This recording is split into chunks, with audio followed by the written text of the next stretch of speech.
ప్రభునందు ప్రియులారా, మన ప్రభువైన యేసుక్రీస్తు నామములో మీకు అందరికీ శుభములు తెలియజేస్తూ దేవుని యొక్క వాక్యం కొరకు ప్రభు ప్రేమలో మిమ్మల్ని ఆహ్వానిస్తూ ఉన్నాను. మనం ఇంతవరకు దేవుని కృపను బట్టి ఆదికాండం గ్రంథమును క్రమముగా మనం ధ్యానం చేసి ముగించి ఉన్నాము. ఈ సమయంలో నిర్గమకాండ గ్రంథమును మనం ప్రారంభిస్తూ ఉన్నాం. ప్రభునందు ప్రియులారా, నిర్గమకాండము అనగానే మనకు వెంటనే మోషే గుర్తుకొస్తాడు. ఇజ్రాయేలు ఐగుప్తు దేశం నుంచి వెడలిపోవడం గుర్తుకొస్తుంది. నిర్గమము అంటే వెడలిపోవుట అని అర్థం. ఎవరు ఇజ్రాయేలీలు? ఎక్కడి నుంచి? ఐగుప్తు దేశం నుండి. ఈ గ్రంథంలో ఇజ్రాయేలు ఐగుప్తు దేశం బానిసత్వంలో నుంచి వెడలిపోవట అనేది ప్రాముఖ్యమైన అంశముగా ఎంచి గ్రంథకర్త దీనికి నిర్గమకాండము అనేటటువంటి పేరు పెట్టడం జరిగింది. ఈ నిర్గమకాండంలో 40 అధ్యాయాలు ఉన్నాయి. ఈ 40 అధ్యాయాలను మనం జాగ్రత్తగా ధ్యానం చేద్దాం. దయచేసి గమనించాలని మనం చేస్తున్నాం. మొదటి 5 వచనాలు మనం చూసినట్లయితే, ఐగుప్తు దేశానికి యాకోబు అతని యొక్క పరివారం అంతా కలిపి 70 మందిగా వచ్చినట్లుగా కొంతమంది పేర్లు ఉదహరించి ఆ మాట చెప్పడం జరిగింది. మనకు తెలుసు, ఆదికాండం చివరి అధ్యాయాల్లో కూడా మనం ఆ విషయాలను జ్ఞాపకం చేసుకున్నాం. యాకోబు ఆయన కుమారులందరినీ కూడా తీసుకొని వచ్చిన సందర్భంలో కరువు కాలంలో యోసేపు ఐగుప్తులో ఉన్నాడు గనక, ఆహ్వానం వచ్చింది గనక 70 మందిగా వచ్చినట్లుగా మనం జ్ఞాపకం చేసుకున్నాం. అదే విషయాన్ని ఈ నిర్గమకాండం మొదటి అధ్యాయం మొదటి 5 వచనాల్లో మరొకసారి జ్ఞాపకం చేస్తూ ఉన్నాడు. తర్వాత 6వ వచనాన్ని మనం గమనించినట్లయితే, యోసేపును అతని అన్నదమ్ములందరినూ ఆ తరము వారందరినూ చనిపోయిరి. అంటే యోసేపు అతని అన్నదమ్ములు అందరూ కూడా చనిపోయారు. ఆ తరము వారందరూ కూడా చనిపోయినారు. అంటే కరువు కాలంలో యాకోబుతో కూడా వచ్చినటువంటి వారందరూ, ఆ కరువు కాలంలోనే యాకోబుని అతని పరివారాన్ని ఆహ్వానించినటువంటి యోసేపు ఐగుప్తు దేశంలో ఉండగా వీరందరూ కూడా చనిపోయారు అని 6వ వచనంలో గ్రంథకర్త చెబుతున్నాడు. 7వ వచనం, ఇజ్రాయేలీలు బహు సంతానము గలవారై అభివృద్ధి పొంది విస్తరించి అత్యధికముగా ప్రబలిరి, వారు ఉన్న ప్రదేశము వారితో నిండి ఉండెను. ప్రభునందు ప్రియులారా, ఈ వచనాన్ని మనం జ్ఞాపకం చేసుకున్నాం. 70 మందిగా ఐగుప్తు దేశానికి వచ్చినప్పుడు ఐగుప్తీలు ఎంతమంది ఉంటారు? లక్షల మంది ఉంటారు. దేశ జనాభా వారే కదా. ఐగుప్తు దేశం వారిదే. ఐగుప్తు దేశం అంతా ఐగుప్తీయులే కనుక ఒక దేశం అంటే లక్షల కొలదిగా ఉంటారు కదా. మరి ఆ తరుణంలో 70 మందిగా వచ్చినటువంటి ఇజ్రాయేలీలు కొన్ని సంవత్సరాలు అయ్యేసరికి, అంటే లెక్క కడితే 430 సంవత్సరాలు ఇజ్రాయేల్ ఐగుప్తు దేశంలో ఉండి వెడలిపోయారు. ఇప్పుడు మోషేకి 80 సంవత్సరాల ప్రాయంలో వారు వెడలిపోవడం జరిగింది. మోషే 2వ అధ్యాయంలో జన్మిస్తాడు. అంటే ఈ మొదటి అధ్యాయం కూడా ఇంచుమించు 2వ అధ్యాయానికి ఇంట్రడక్షన్గా ఉంటుంది కనుక ఇజ్రాయేల్ ఐగుప్తు దేశాన్ని విడిచి వెళ్ళడానికి 80 సంవత్సరాల ముందు సంగతి 6వ వచనంలో చెబుతున్నాడు. అంటే 430లో 80 తీసివేస్తే 350. అంటే 70 మందిగా ఇజ్రాయేల్ ఐగుప్తు దేశానికి వచ్చిన తర్వాత 350 సంవత్సరాలకి పరిస్థితి ఎట్లా ఉందంటే, ఐగుప్తు దేశము ఇజ్రాయిల్ చేత నింపబడిపోయింది. అంటే ఐగుప్తుల యొక్క సంఖ్య తగ్గిందో లేక వారు కూడా పెరుగుతుండో, వారికంటే ఇజ్రాయిల్ యొక్క సంఖ్య పెరిగిందో వేగముగా మనకు తెలియదు. కానీ మొత్తానికి పరిస్థితి ఎట్లా ఉందంటే, ఐగుప్తీయులకే ఇజ్రాయిల్ మీద అసూయపడేటటువంటి, ఇజ్రాయిల్ అంటే ఐగుప్తులు భయపడేటటువంటి సంఖ్య ఇజ్రాయేళ్లు కనబడుతున్నారు. అంటే ఇక్కడ మనం ఇంకోటి కూడా జ్ఞాపకం చేసుకోవాలి. దేవుడు అబ్రహాము, ఇస్సాకు, యాకోబులకు ఏమని వాగ్దానం చేశాడు? అబ్రహాముకి సంతానమే లేనప్పుడు నీ సంతానం ఇసుక రేణువుల వలె, నక్షత్రముల వలె చేస్తానన్నాడు. అలాగే ఇస్సాకుకి కూడా అదే వాగ్దానం. ఇస్సాక్కి యాకోబు ఒక్కడే సంతానం, ఏశావు కూడా అనుకున్నాం. కానీ దేవుడు యాకోబుని దీవించి యాకోబుని ఇజ్రాయేలుగా పేరు మార్చాడు. ఆ ఇజ్రాయేల్ యొక్క సంతానమే ఇసుక రేణువుల వలె విస్తరించాలి. అలాగే యాకోబుకి కూడా దేవుడు అదే వాగ్దానం చేశాడు. అయితే యాకోబుకి 12 మంది కుమారులు ఇచ్చాడు దేవుడు. అయినప్పటికీ అబ్రహాముకి సంతానం లేని పరిస్థితి ఎక్కడ? ఇస్సాక్కి యాకోబు ఏశావులు 2 కుమారుల యొక్క పరిస్థితి ఎక్కడ? యాకోబుకి 12 కుమారుల యొక్క పరిస్థితి ఎక్కడ? ఇసుక రేణువుల వలె సంతానం వర్ధలడం ఎక్కడ? దేవుని యొక్క వాగ్దానం చూడండి. ఇంచుమించు 350 సంవత్సరాల వ్యవధిలోనే ఆ 70 మందిగా వచ్చినటువంటి ఇజ్రాయేలీలు ఐగుప్తు దేశం అంతా కూడా వారి చేత కప్పబడెను. ఐగుప్తీయులకే భీతి కలిగించే రీతిగా, ఐగుప్తీయులు అసూయపడే రీతిగా దేవుడు ఇజ్రాయిల్ని ఆశీర్వదించాడు. తర్వాత 7వ వచనం చదువుతున్నాను. ఇజ్రాయేలీలు బహు సంతానము గలవారై అభివృద్ధి పొంది విస్తరించి అత్యధికముగా ప్రబలిరి. వారున్న ప్రదేశం వారితో నిండి ఉండెను. వారున్న ప్రదేశము వారితోనే నిండిపోయింది. ఐగుప్తులు మరుగైపోతూ ఉన్నారు. 8వ వచనం. అప్పుడు యోసేపుని ఎరుగని క్రొత్త రాజు ఐగుప్తుని ఏలనారంభించెను. యోసేపుని ఎరుగినటువంటి ఒక క్రొత్త రాజు ఐగుప్తుని ఏలనారంభించారు. అంటే 430 సంవత్సరాలు వీరు ఉండి వెడలిపోయారు. దానికి ముందు మోషే 80 సంవత్సరాల ప్రాయంలో ఆయన వారిని తీసుకుని వెళ్ళడం జరిగింది. అప్పటికి ఇంకా మోషే పుట్టలేదు. పుట్టబోయేటటువంటి పరిస్థితులు ఇవన్నీ కనబడుతున్నాయి కనుక 430లో 80 సంవత్సరాలు తీసేస్తే 350 సంవత్సరాలు. అంటే యోసేపు ఐగుప్తు దేశంలో 80 సంవత్సరాలు జీవించాడు. 30 సంవత్సరాల ప్రాయంలో ఫరో ఎదుట నిలబడ్డాడు. ఆ ప్రాయం నుంచి దేశాధికారిగా 110 సంవత్సరాల ప్రాయంలో చనిపోవడం జరిగింది. అంటే 80 సంవత్సరాలు. 110 - 30 అంటే 80. అంటే 350లో కూడా మళ్ళీ 80 తీసివేస్తే 280.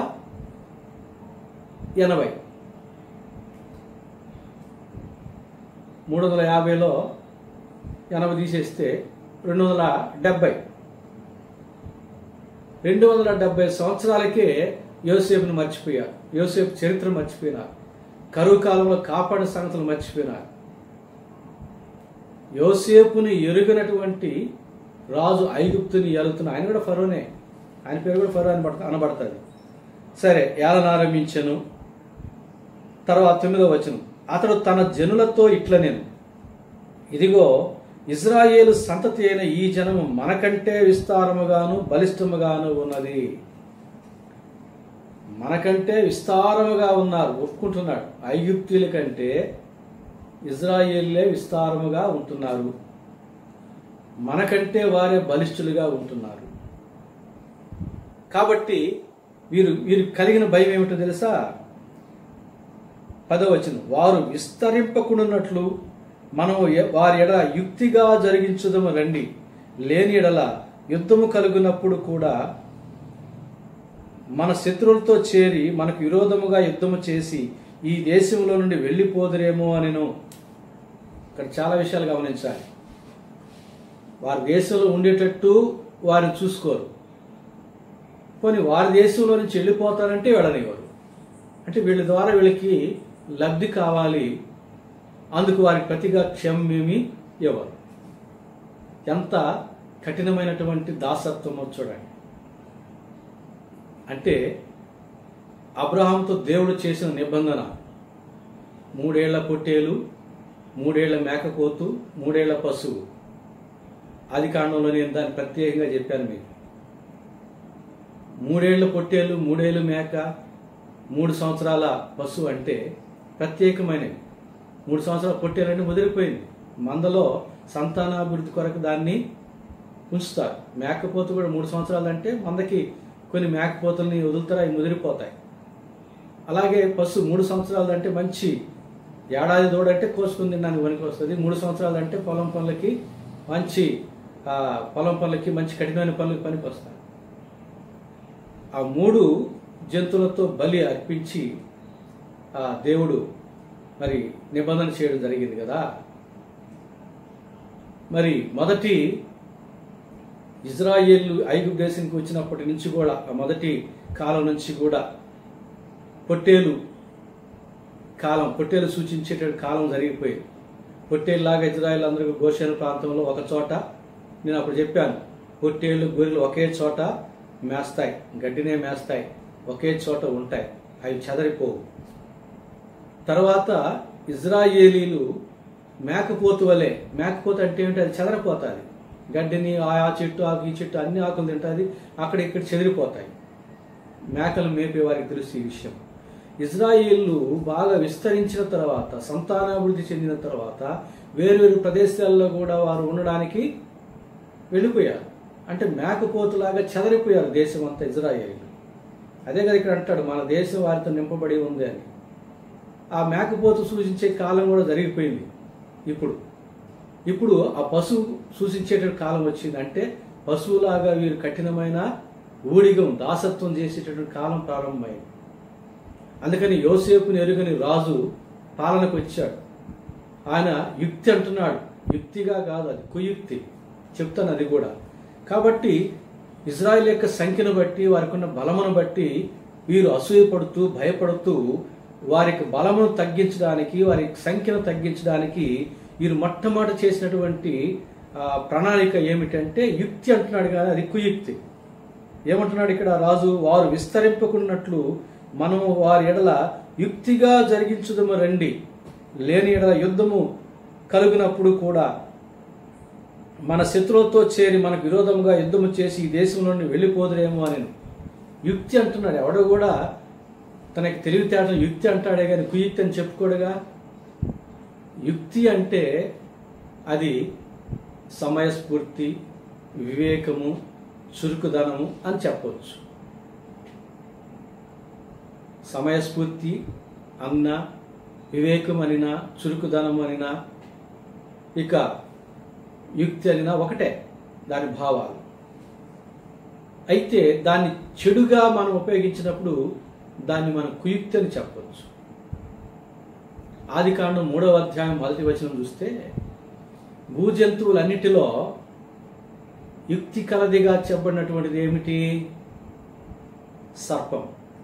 సర్పము భూజంతువులన్నిటిలో కూడా యుక్తి కలిగినది అంటాడు.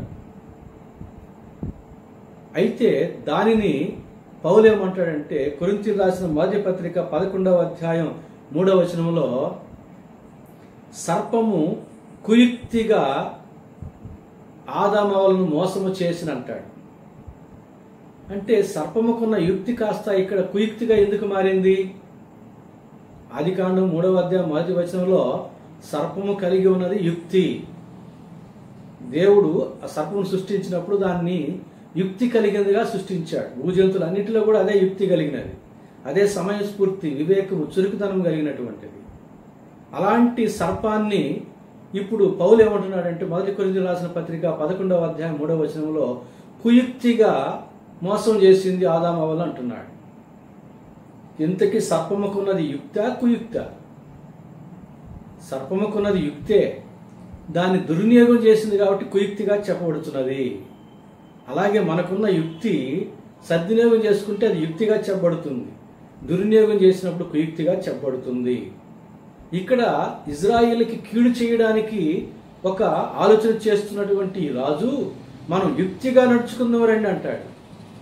యుక్తిగా ఎక్కడ? అది కుయుక్తి. ఎందుకంటే దుర్వినియోగం చేస్తున్నాడు, ఇజ్రాయేల్కి కీడు చేయడానికి పన్నాగం అలుతున్నాడు కాబట్టి, తనకున్న యుక్తిని చెడగొడుతున్నాడు కాబట్టి, చెడుకు ఉపయోగిస్తున్నాడు కాబట్టి అది కుయుక్తిగా చెప్పాలి. మనం మత్తయి సువార్త 10వ అధ్యాయం 16వ వచనంలో చూస్తే, యేసు ప్రభు తన ఎదుట ఉన్న వార్త అంటాడు, శిష్యులతో అందరితో అంటాడు, మీరు పాముల వలె వివేకులై ఉండి పావురము వలె నిష్కపటులై ఉండి అంటాడు. అంటే వివేకము ఈజ్ ఈక్వల్ టు యుక్తి, సమయస్ఫూర్తి, చురుకుదనం, ఇవన్నీ ఒకటే. పాముల వలె మనం వివేకులమై ఉండాలి అంటే యుక్తి కలిగి ఉండాలి. కానీ దాన్ని దుర్వినియోగం చేస్తే అది కుయుక్తి అవుతుంది. దుర్వినియోగం చేయకూడదు. అది మనం నేర్చుకోవాలి, అది మనం అర్థం చేసుకోవాలి. సరే, ఇక్కడ ఈ ఫరో రాజు, యోసేపును ఎరిగిన ఫరో రాజు ఇజ్రాయేలుకి సంఖ్యను బట్టి, వారికి బలాన్ని బట్టి భయపడి అసూయపడి వారిని వెళ్ళనీయకుండా, వారిని ఉంచుకునేటట్టు ప్రేమగా చూసుకోకుండా వారి పట్ల యుక్తిగా చేద్దామంటాడు. ఏమిటది ఇంతకీ అంటే 11వ వచనం, కాబట్టి వారి మీద పెట్టిన భారములలో వారిని శ్రమ పెట్టుటకు వెట్టి పనులు చేయించు అధికారులను వారి మీద నియమింపగా వారు ఫరో కొరకు ధాన్యాదులను నిలువ చేయు పీతోము రామశేసు అను పట్టణములు కట్టిరి. అయినను ఐగుప్తీయులు వారిని శ్రమ పెట్టిన కొలది వారు విస్తరించి ప్రబలిరి గనుక వారు ఇజ్రాయేలు ఎడల అసహ్యపడిరి. యుక్తిగా నడుచుకుందామని కఠినమైన శ్రమలు, కఠినమైన పని చేయించాలనుకున్నాడు. శక్తికి మించిన పని చేయించాలి. వారే అడుసు తెచ్చుకోవాలి, వారే గడ్డికు తెచ్చుకోవాలి, వారే ఇటుకలు తయారు చేయాలి, వారే పట్టణాలు కట్టాలి, వారే పొలం పనులు చేయాలి, వారే వీరి మందలు మేపాలి. వారి శక్తికి మించిన పనులు వారికి అప్పచెప్పినప్పుడు, వారి చేత చేయించినప్పుడు చేయలేకుండా కూలబడతారేమో అధికారులు పెట్టి కొరడాలతో కొట్టించి లేపి పని చేయించేది. అంటే శక్తికి మించిన పని చేయడం వల్ల ఏమైపోతుంది, వారి శక్తి ఉడిగిపోతారు. అంటే వారికి బలమును వారు కోల్పోతారు. వారి బలమును తగ్గించడానికి, వారి సంఖ్యను తగ్గించడానికి వారు శక్తిహీనులైనప్పుడు సంతానహీనులు కూడా అయిపోతారు. అది ఈ యొక్క రాజు యొక్క కుయుక్తి ఆలోచన. అయితే చూడండి, దేవుడు వారి కుయుక్తిలో పట్టుకుంటాడట. కొరింథీయులకు రాసిన మొదటి పత్రిక 3వ అధ్యాయం 20వ వచనంలో జ్ఞానులను వారి కుయుక్తిలో దేవుడు పట్టుకుంటాడు అని రాయబడింది. అలాగని ఇక్కడ ఈ ఫరో యొక్క యుక్తి లేక యుక్తిని కుయుక్తిగా ఇప్పుడు మనం చెబుతున్నాం. ఎందుకంటే కీడు కొరకు ఉపయోగిస్తున్నాడు కాబట్టి ఈ ఫరోని తన కుయుక్తిలో దేవుడు ఇప్పుడు పట్టుకుని ఏం చేశాడు, ఎంత శ్రమ పెడితే అంతగా వారిని విస్తరింపజేశాడు దేవుడు. అందుకని వారికి అసలు వారి బలము తగ్గించేటటువంటి, వారి శక్తిహీనులుగా సంతాహీనులుగా చేసే మార్గము కనుగొనలేక అసహ్యపడిపోయినారు. అసలే ఐగుప్తీయులకి ఇజ్రాయిల్ అంటే, హెబ్రీలు అంటే హేయము, మందకాపులు అంటే హేయము, హెబ్రీలు అంటే హేయము. దానికి తోడుగా ఇప్పుడు సంఖ్య విస్తరిస్తూ ఉన్నారు. వీరికంటే బలాఢ్యులుగా కనబడుతున్నారు, ఇంకా అసహ్యించుకుంటున్నారు, అసూయపడుతున్నారు. కనుక అధికారులను పెట్టి శక్తికి మించిన పనులు అప్పచెప్పారు, కఠినమైన దాస్యం చేపిస్తున్నారు. అయినా కానీ వీరు శక్తిహీనులు కావడం లేదు, సంతానహీనులు కావడం లేదు. అందుకని ఇక అసహ్యం అంటే ఇంకా హేయములో కూడా ముదిరిపోయిందనమాట. అంతగా అసహ్యపడుతున్నారు ఐగుప్తీయులు ఇజ్రాయేల్ ఎడల. ఇంకా ఇజ్రాయేల్ చూడండి 13-14 వచనాలు, ఇజ్రాయేలు చేత ఐగుప్తులు కఠినముగా సేవ చేయించుకునేది. వారు ఇజ్రాయేలు చేత చేయించుకున్న ప్రతి పనియు కఠినముగా ఉండెను. వారు జిగటమంటి పనిలోను, ఇటుకల పనిలోను, పొలములో చేయు ప్రతి పనిలోను కఠిన సేవ చేయించి వారి ప్రాణములను విసికించిరి.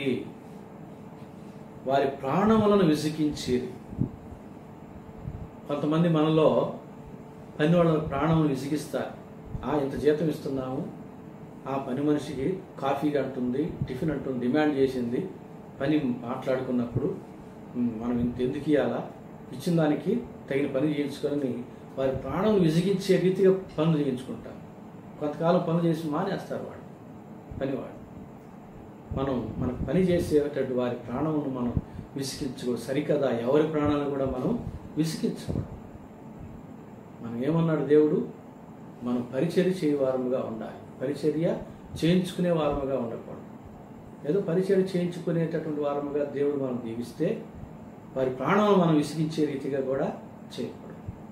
ఇక్కడ ఈ యొక్క ఐగుప్తీయులు తమ కొరకు పట్టణాలు కడుతుంటే, ఇటుకలు తయారు చేస్తుంటే, తమ మందను కాస్తుంటే, తమ పొలాలను పని చేస్తుంటే వారి ప్రాణం విసిగించేటటువంటి పని చేస్తున్నారు. ఎందుకని వీరు శక్తిహీనులుగా సంతానహీనులుగా చేయాలి. కానీ దేవుడు వారి పక్షంగా ఉన్నాడు, తన ప్రజల పక్షంగా ఉన్నాడు. వారిని సంతానాభివృద్ధి చేస్తున్నాడు, వారిని ఇంకా బలపరుస్తున్నాడు, దీవిస్తున్నాడు. అందుకని ఈ యొక్క నిర్గమకాండం 1వ అధ్యాయంలో మనం ధ్యానం చేస్తున్న అంశం ఏమిటి అంటే కుయుక్తి వర్సెస్ యుక్తి. ఐగుప్తు యొక్క కుయుక్తి, ఇజ్రాయిల్ యొక్క యుక్తి అనేది మనకి అధ్యాయాలు కనబడతాయి. చూడండి, ఇప్పటి వరకు ఐగుప్తుల యొక్క కుయుక్తి మనకు కనబడింది. వారు కఠినమైన పనులు చేశారు, కానీ వీరు విస్తరించారు. ఇక వారు ఆలోచన చేశారు, ఇట్లా కాదు, మనం ఇప్పుడు వరకు కఠినమైన దాస్యం చేయించినా కూడా వీరు శక్తిహీనులు, సంతాహీనులు కావడం లేదు కనుక ఇంకా వీరి పట్ల మరొక విషయంలో కూడా కుయుక్తిగా మనం వ్యవహరించుదామని హెబ్రీయుల యొక్క స్త్రీలు, మంత్రసానులైన వారిని ఒక ఇద్దరిని పిలిపించి వారితో ఏం మాట్లాడుతున్నాడో చూడండి. 15వ వచనం నుంచి చదువుతున్నారు. మరియు ఐగుప్తు రాజు షిఫ్రా, పూయా అను హెబ్రీల మంత్రసానులతో మాట్లాడి, మీరు హెబ్రీ స్త్రీలకు మంత్రసాని పని చేయుచు వారిని కాన్పు పీటల మీద చూచినప్పుడు మగవాడైన ఎడల వారి చంపుడి, ఆడుదైన ఎడల దాని బ్రతుకనీయుడని వారితో చెప్పాను. అయితే ఆ మంత్రసానులు దేవునికి భయపడి ఐగుప్తు రాజు తమకు ఆజ్ఞాపించినట్లు చేయక మగపిల్లలను బ్రతుకునీయగా, ఐగుప్తు రాజు ఆ మంత్రసానులను పిలిపించి, మీరెందుకు మగపిల్లలను బ్రతుకునిచ్చితిరి, ఈ పని ఏల చేయిస్తిరి అని అడిగాను. అందుకు ఆ మంత్రసానులు, హెబ్రీ స్త్రీలు ఐగుప్తు స్త్రీల వంటి వారు కారు, వారు చురుకైన వారు, మంత్రసాని వారి యొద్దకు వెళ్ళక మునిపే వారు ప్రసవించి ఉందురని ఫరోతో చెప్పిరి. దేవుడు ఆ మంత్రసానులకు మేలు చేశాను. ఆ జనము విస్తరించి మిక్కిలి ప్రబలెను. ఆ మంత్రసానులు దేవునికి భయపడినందున ఆయన వారికి వంశాభివృద్ధి కలుగజేశాను. ప్రభునందు ప్రియులారా, ఇక్కడ గమనించండి, మొదటి 14 వచనాల్లో ఐగుప్తుల యొక్క కుయుక్తి మనకు కనబడుతూ ఉంది. వారి కుయుక్తిలో దేవుడు వారిని పట్టుకున్నాడు. వారు అనుకున్నట్టుగా ఇజ్రాయెల్ సంతానహీనులు, శక్తిహీనులు కాలేదు, కానీ ప్రాణంలో విసిగిపోయారు పనులు చేయడంలో. ఆ తర్వాత ఇది చాలదనుకొని ఇంకా అన్నంగా చేయాలనుకొని ఈ యొక్క ఫరో ఏం చేశాడంటే హెబ్రీ స్త్రీలనే పిలిచాడు.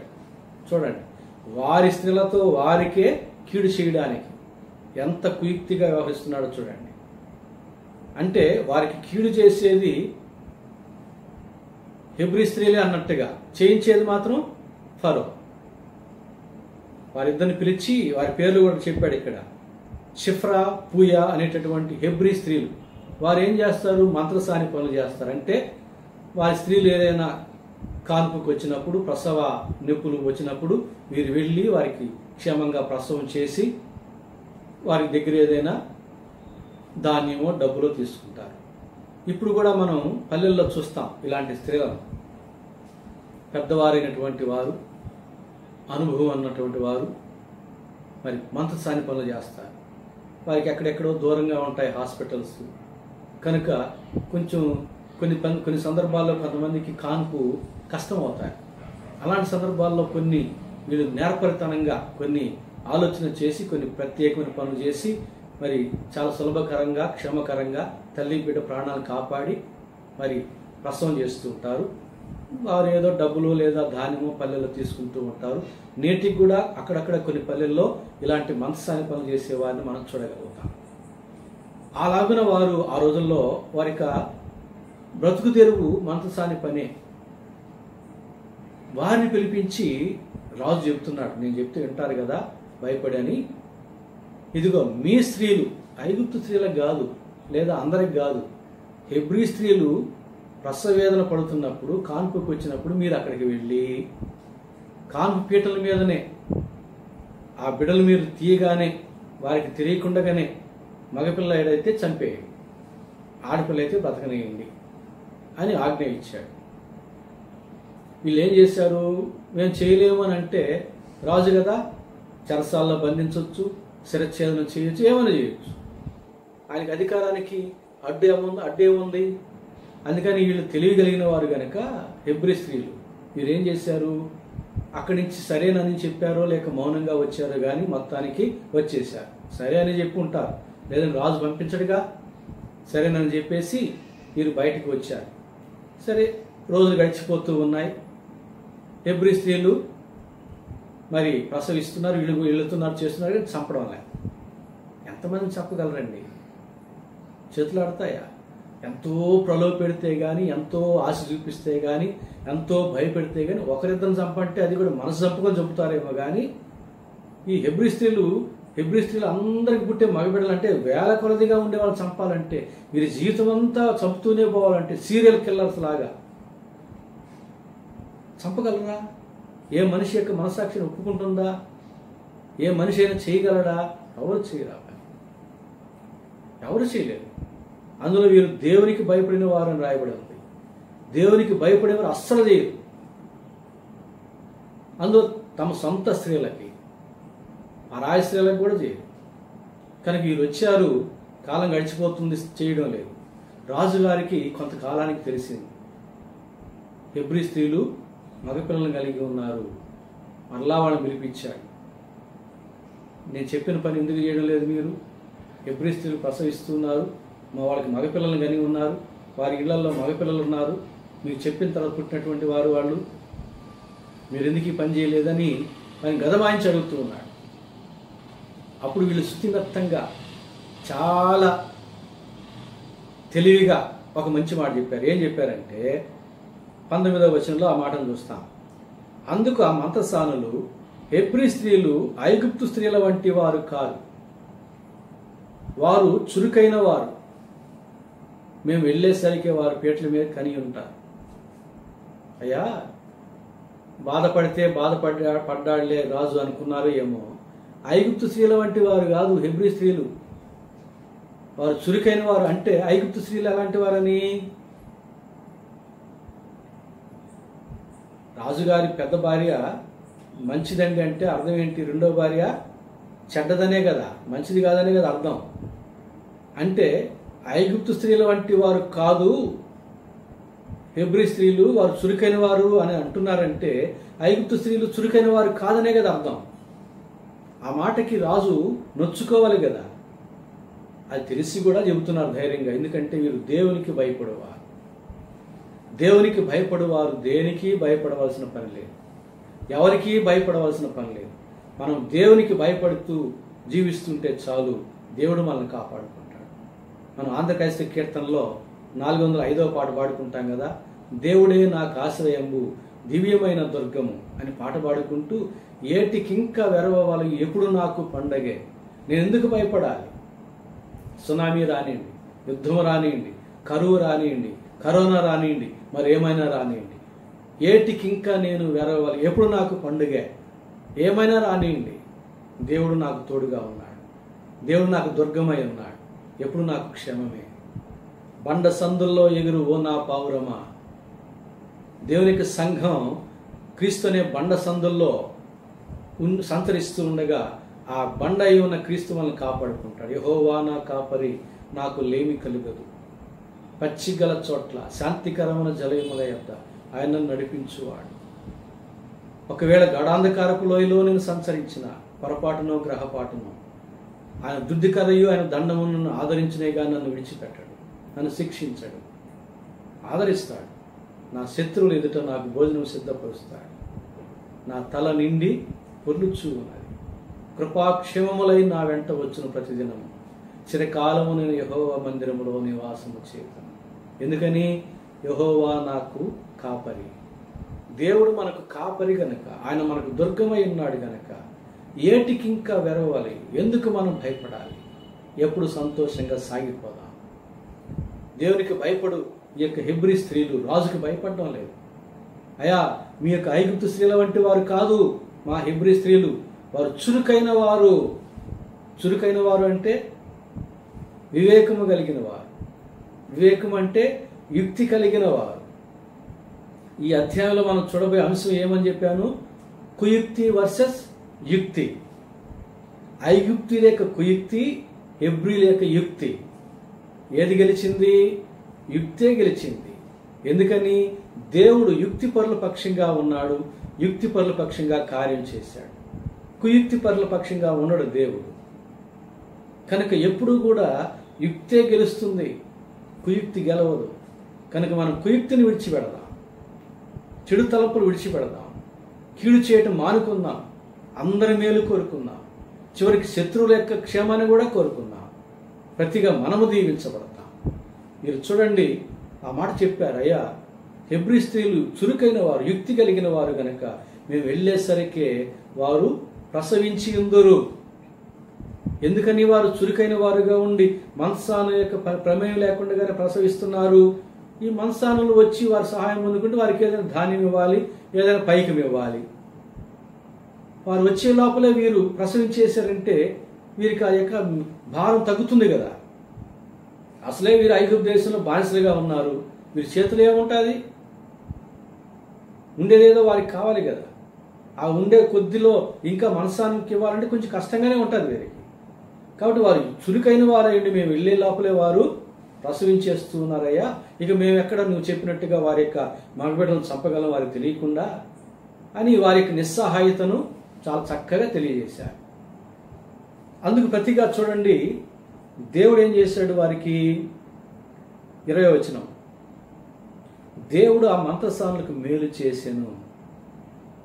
చూసారా, దేవునికి భయపడినటువంటి ఈ మంత్రసానులకు మేలు చేశాడు. దేవునికి భయపడి వారికి ఎప్పుడు కూడా దేవుడు మేలు చేస్తాడు. యెహోవా యందు భయభక్తులు కలిగి ఉండి వారికి ఏ మేలు కొదువై ఉండదు. సింహపు పిల్లలు ఆకలి కొంటాయేమో కానీ దేవుని యందు భయభక్తులు కలిగిన వారికి ఏ మేలు కూడా కొదువై ఉండదు. మనం ఈ కరోనా కల్లోలములో కూడా మనం దేవుని యందు భయభక్తులు కలిగి ఉంటే మనకు మేలు దేవుడు ఇస్తాడు, మనకు క్షేమం ఇస్తాడు, మనం భయపడవలసిన పని లేదు. ఇదిగో ఇక్కడ మంత్రసానులు దేవునికి భయపడు వారుగా ఉండి దేవుని ప్రజలపక్షంగా నిలిచారు కనుక దేవుడు వారికి మేలు చేశాడు. ఏమిటా మేలు? రాజు చేత శిక్షించబడలేదు, రాజు వారికి ఏమి కీడు చేయలేదు. పైగా 21వ వచనం, ఆ మంత్రసానులు దేవునికి భయపడినందున ఆయన వారికి వంశాభివృద్ధి కలుగజేసెను. వారికి వంశాన్ని అభివృద్ధి పరిచాడు, వర్ధల చేశాడు. చూడండి, ఆ మంత్రసానులు వారికి వారి కుటుంబానికే కాదు వారి వంశానికి కూడా ఆశీర్వాదం తెచ్చారు.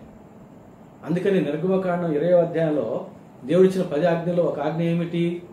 నన్ను ద్వేషించు వారిని 3-4 తరముల వరకు నేను శిక్షిస్తాను, ద్వేషిస్తాను. నన్ను ప్రేమించు వారిని 1000 తరాల వరకు నేను కరుణిస్తాను అన్నాడు. చూసారా, మనం దేవుని యందు తల్లిదండ్రులుగా మనం దేవుని యందు భయభక్తులు కలిగి ఉంటే మన యొక్క 1000 తరాల వారికి ఆ ప్రతిఫలం దేవుని యొక్క కరుణ రూపంలో వారు పొందుకోగలుగుతారు. తల్లిదండ్రులుగా మనం దేవుణ్ణి ద్వేషించు వారముగా ఉంటే దానికి ప్రతిగా మన యొక్క సంతానం 3-4 తరాల వరకు దేవుని చేత శిక్షించబడుతుంది, ద్వేషించబడుతుంది.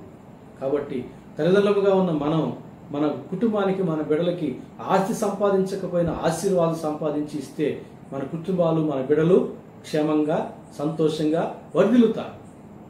కాబట్టి తీర్మానం చేసుకుందాం, దేవుని యందు భయభక్తులు కలిగి జీవించడానికి, మన బిడ్డలు వర్ధిల్లాలంటే, మన కుటుంబ క్షేమాన్ని అనుభవించాలంటే మనం చేయవలసింది తల్లిదండ్రులుగా మనం ఆశీర్వాదం సంపాదించేవారు. 128వ కీర్తన ఏం చెప్తుంది? యెహోవా యందు భయభక్తులు కలిగి ఉండి ఆయన త్రోవల యందు నడుచు వారందరూ ధన్యులు. వారి చేతుల కష్టాజితమును వారు అనుభవించారు. వారి లోగిట వాని భార్య ఫలించు ద్రాక్షావల్లి వలె, వాని పిల్లలు ఒలీవా మొక్కల వలె ఉందురు. సియోనులో నుండి వారిని దేవుడు దీవించను, వారి పిల్లలను దేవుడు దీవించను. ఈ ఆశీర్వాదాన్ని ఎవరికట? ఏ తల్లిదండ్రులు అయితే దేవుని యందు భయభక్తులు కలిగి ఉంటారో వారి కష్టాజితాన్ని అనుభవిస్తారు. వారికి దాంపత్య జీవితం పచ్చగా ఫలభరితంగా ఉంటుంది. వారి బిడ్డలు ఒలీవ మొక్కల వలె వర్ధిల్లుతారు. వారు పిల్లలను చూస్తారు, అంటే దీర్ఘాయుషు కూడా వారికి. ఇన్ని ఆశీర్వాదాలు అంటే వారికి ఆశీర్వాదం, వారి పిల్లలకి ఆశీర్వాదం, వారి దాంపత్య జీవితానికి, వారి కుటుంబ జీవితానికి, వారి దీర్ఘాయుషుకి ఆశీర్వాదం. దేవుని యందు మనం భయభక్తులు కలిగి జీవిస్తే, దేవుని యందు భయభక్తులు అంటే ఏమిటో కాదు, మనకు వీలు పడిన భయభక్తులు కాదు, దేవుడు మెచ్చే భయభక్తులు మనం అలవర్చుకోవాలి. దేవుడు మెచ్చే భయభక్తులు ఏమిటి? సామెతలు 8:13 ప్రకారంగా యెహోవా యందు భయభక్తులు అంటే చెడుతనమును విసర్జించడమే, అంటే విడిచిపెట్టడమే. చెడుతనమును విడిచిపెట్టే భయభక్తులే దేవుడు మెచ్చుకునే భయభక్తులు. దానికే మనకు ప్రతిఫలం వస్తుంది. ఏదో మనకు వీలు పడినంత వరకు అంటే అది కుదరదు, అది దేవుడు మెచ్చే భక్తి కాదు, దానివల్ల మనకేం మేలు రాదు. యాకోబు 1వ అధ్యాయంలో కూడా ఒక నిర్వచనం ఉంది, ఒక డెఫినేషన్ ఉంది అక్కడ. తండ్రి అయిన దేవుని ఎదుట నిష్కలంకమైన భక్తి ఏదనగా అనాథ బిడ్డలను, విధవరాండ్లను వారి ఇబ్బందుల్లో పరామర్శించుచు ఇహలోక మాలిన్యము మనకు అంటకుండా జీవించడమే. అది దేవుడు మెచ్చే భక్తి. అది 108వ కీర్తనలోని ఆశీర్వాదం ఇచ్చే భక్తి. అది మనకు మేలుకరమైన భక్తి. అంతేగాని మనుషులు మెచ్చుకునే భక్తి కాదు, పాస్టర్ మెచ్చుకునే భక్తి కాదు, మనకు మనమేం మెచ్చుకునే భక్తి కాదు. ఇలాంటి భక్తి కాదు, మనకు వీలు పడిన భక్తి కాదు, దేవుడు మెచ్చే భక్తి, చెడుతనం అంతటినీ విడిచిపెట్టిన భక్తి, తండ్రి అయిన దేవుని ఎదుట నిష్కలంకమైన భక్తి, ఏ కళంకము లేని భక్తి, అనాథ బిడ్డలను విధవరాలను పరామర్శించేటటువంటి భక్తి, ఇహలోక మాలిన్యము అంటకుండా, ఇహలోకములోని ఫార్మాలిటీస్ కూడా మనకు అంటకుండా పవిత్రంగా పరిశుద్ధంగా జీవించే భక్తి మనం కలిగి ఉంటే అది కష్టమేమీ కాదు. పాతవన్నీ గతించాలి, సమస్తం నూతనం అవ్వాలన్నాడు. కనుక పుట్టుకతో వచ్చిన ఈ పాపపు మనసు, ఈ పాపపు స్వభావం, ఈ పాప హృదయాన్ని విడిచిపెట్టి దేవుడు నూతన హృదయాన్ని, నూతన స్వభావాన్ని, నూతన మనసుని ఇస్తానన్నాడు. క్రీస్తు యేసు మనసును మనకి ఇస్తాడు. ఆ రీతిగా మనం నూతనమైన వ్యక్తులుగా మారిపోయి పాపం విడిచిపెట్టిన వారముగా, పరిశుద్ధ జీవితాన్ని ప్రారంభించిన వారముగా కొనసాగుతూ పరిశుద్ధాత్మ ఫలాలను ఫలిస్తూ ఉంటే అప్పుడు ఆ భక్తికి దేవుడు మెచ్చి ప్రతిఫలాలు మనకు అందిస్తాడు. అది కష్టమేమీ కాదు, భక్తులందరికీ అది సాధ్యపడింది. మనకెందుకు సాధ్యపడదు? కష్టమైనదిగా, కష్టతరమైనది దేవుడు మనకి ఎప్పుడు చెప్పడు. కాబట్టి ప్రయత్నం చేద్దాం. ఇరుకు మార్గంలో పోరాడు అన్నాడు. ఆ ఆత్మీయ పోరాటం సలుపుదాం, ఇరుకు మార్గంలో ప్రవేశించుదాం. పరిశుద్ధ జీవితంలో, భక్తి జీవితంలో కొనసాగి ప్రతిఫలాలు మనం పొందుకుందాం. ఈ మంతసానులు ఆ రీతిగా దేవునికి భయపడి జీవించారు కనుక దేవుడు వారిని దీవించాడు, వారికి మేలు చేశాడు, వారి యొక్క వంశాభివృద్ధి కలుగజేశాడు. చివరి వచనం 22వ వచనం. అయితే ఫరో హెబ్రీలలో పుట్టిన ప్రతి కుమారుని నదిలో పారవేయుడి, ప్రతి కుమార్తెను బతుకనీయుడి అని తన జనులందరికీ ఆజ్ఞాపించెను. ఇక ఫరోకి చేత కావడం, ఏమి చేసినా కూడా వీరి యొక్క వర్ధిల్లడం, వీరి యొక్క ఆశీర్వాదం అడ్డుకోలేకపోతున్నాడు, అడ్డుకోలేడు. అందుకే చెప్పాను, ఐగుప్తుల యొక్క కుయుక్తి, ఇజ్రాయిల్ యొక్క యుక్తి, కుయుక్తి వర్సెస్ యుక్తి. ఎవరి కుయుక్తి అయినా వారు దానివల్ల మేలు పొందుకోలేరు, ఎవరైనా యుక్తి వలన మేలు పొందుకుంటారు. ఇక ఫరో రాజు తన యొక్క కుయుక్తి పనికిరాదు అనుకున్నాడు ఏమో, ఇక బాహాటం అయిపోదాం అనుకుని తన ప్రజలందరికీ ఒక ఆజ్ఞ ఇచ్చాడు. ఏమిటి ఆజ్ఞ అంటే, హెబ్రీ స్త్రీలు ప్రసవించినప్పుడు మగపిల్లలు పుడితే వారిని నదిలో పారవేయండి, కుమార్తెలు పుడితే వారిని బ్రతకనియండి అని చెప్పి బాహాటముగా ఆజ్ఞ ఇచ్చాడు. ఇజ్రాయెల్ తెలుసుకున్నా పర్వాలేదు, వారు ఏం చేసినా పర్వాలేదు అనుకుని ఇక లోన మనం కుయుక్తి వ్యవహరించడం సరికావడం లేదు, మన యొక్క యుక్తి పనిచేయడం లేదు, మన యొక్క కుయుక్తి పనిచేయడం లేదు, కాబట్టి బాహాటంగా ఓపెన్ అయిపోదాం అనుకున్నాడు. తన ప్రజలకు ఆజ్ఞ ఇచ్చాడు. ఇక ఐగుప్తీయులు ఆ పని చెయ్యాలి. రాజు ఆజ్ఞ కాబట్టి ఒకవేళ జాతి వైరము, జాతి ద్వేషము చేత చేస్తే చేయొచ్చు, అవకాశం చేయడానికి ప్రయత్నం చేసి దానికి కూడా అవకాశం ఉంది. కానీ దేవుడు ఇజ్రాయెల్ పక్షంగా ఉన్నాడే, అబ్రహాం, ఇస్సాకు, యాకోబులకి తరతరాలుగా వాగ్దానం చేస్తూ వచ్చాడే, ఆకాశ నక్షత్రం వలె మీ సంతానాభివృద్ధి చేస్తానన్నాడు కదా. కనుక దేవుడు వీరి పక్షంగా ఉంటాడు. కనుక వారి యొక్క కుయుక్తులు దేవుడు వారిని పట్టుకుంటాడు, వీరు ఇంకా సంతానాభివృద్ధి చేస్తాడు. అది మనం తర్వాత అధ్యాయాలు చూస్తాం. కాబట్టి ఈ అధ్యాయంలో మనం నేర్చుకోవాల్సినటువంటి సత్యం ఏమిటి అంటే, దేవుడు మనకు స్వతహాగా ఇచ్చిన యుక్తిని సద్వినియోగం చేసుకుంటే ప్రతిగా మనం మేలు పొందుకుంటాం. దుర్వినియోగం చేస్తే ప్రతిగా మనము ఏ మేలు పొందుకోలేము, దేవుని చేత మనం శిక్షించబడవలసి ఉంటుంది. మనుషులు కనుక్కోలేకపోవచ్చు మన యొక్క కుయుక్తి, కానీ దేవుడు అర్థం చేసుకుంటాడు. ఇతరుల యొక్క కీడు కోరి మనం ఏదో మంచిగా ఏదో సలహా ఇచ్చినట్టుగా ఉండొచ్చు, కానీ మన యొక్క కుయుక్తిని దేవుడు పసిగట్టి ప్రతిఫలం మనకిస్తాడు. ఎదుటివానికి మనం బురద పుయ్యాలి అనుకుంటే మొదట మన చేతికే కదా బురద అవుతుంది. అలాగే ఎదుటివానికి కీడు చేయాలనుకుంటే మొట్టమొదటి ఆ కీడు మన దగ్గర నుంచి ప్రారంభించబడతాయి. ఎదుటివారిని మనం శపిస్తే ఆ శాపము మొట్టమొదటి మన దగ్గర నుంచే ప్రారంభించబడతాయి. ఇది మనం గ్రహించాలి. అందుకనే యేసయ్య శత్రువును ప్రేమించుడు అంటాడు.